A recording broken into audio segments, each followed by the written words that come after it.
إن ربي لسميع الدعاء رب اجعلني مقيم الصلاة ومن ذريتي. خلينا نقول إن أنت رحت الجيم، بدأت تحفظ قرآن، بدأت تعمل تاسكات في يومك وظبطت يومك، وبقيت كل حاجة فل الفل وكل حاجة ماشية 10/10.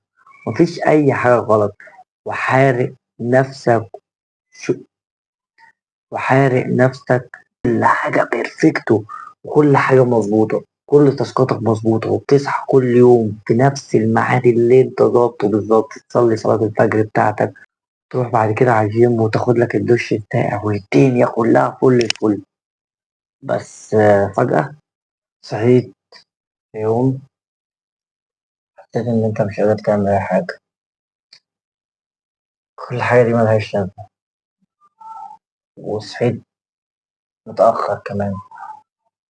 حسيت إن أنت مش زعلان، حسيت إن الموضوع عادي، كسلت تروح الجيم النهاردة،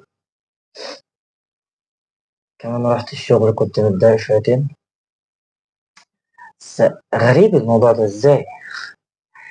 أنا بقالي سنتين ويمكن أكتر، كل حاجة فل الفل، كله تمام، مش غريب بين يوم وليلة فجأة على طول تبقى كل حاجة صفر.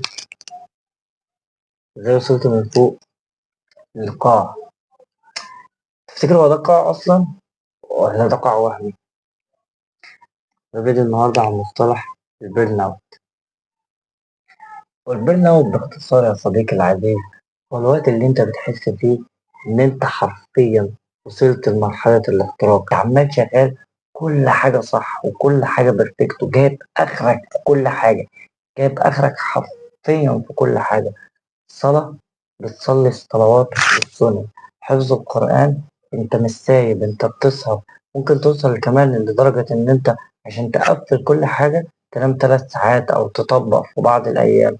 بس يوسفني اقول لك يا صديقي العزيز ان هذا يصنع منك كتلة صغيرة من الفحم المحترق، وانت اللي حرقت نفسك للأسف يعني.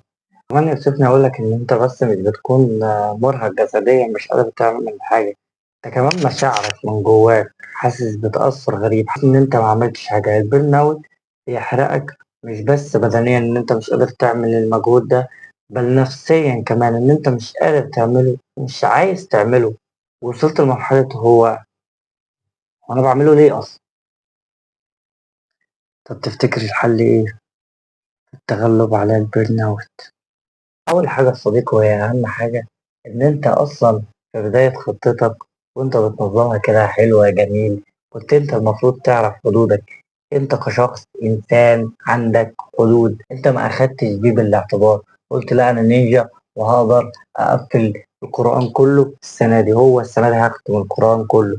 حطيت لنفسك طموح كبيرة جدا ان السنة دي في الجيم هوصل مثلا لوزن زيادة 25 كيلو عن وزني، او هقل 50 كيلو عن وزني، وده مش صحيح. ده يوصلك في آخرة المطاف للاحتراق. انت تحط في التودو ليست بتاعتك بتاع 40 تاسك، تيجي في آخر اليوم تلاقي ان انت بالعافية عملت 5، يوم ورا يوم ورا يوم ورا يوم. عارف يقول لك ما احنا ما بنعرفش يا اسطى، انت هعملها لك ازاي؟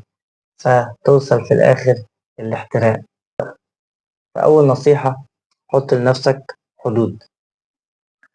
تاني حاجة يا صديقي وهي أهم حاجة، إن أنت تتعلم شوية بعد إذنك تكون بجح وتقول لأ. يعني معلش أنت راسم لي 40 تاسك ورايح تخرج مع أصحابك، ما تبقاش كده.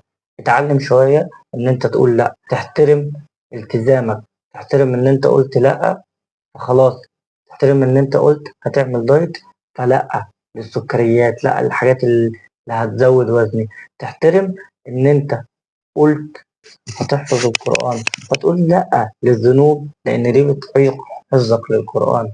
تعلم إن أنت تقول لأ. دي تاني نصيحة.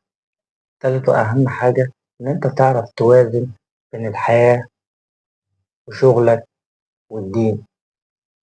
دول مش تاسكات أو مشروع كبير أنت شغال عليه، لازم زي ما قلت في أول فيديو لو تفتكروا، إن أنت وأنت بتسعى لازم تبقى عارف أنت بتسعى لإيه، وتبقى عارف أنت بتسعى صح ولا لأ أصلا.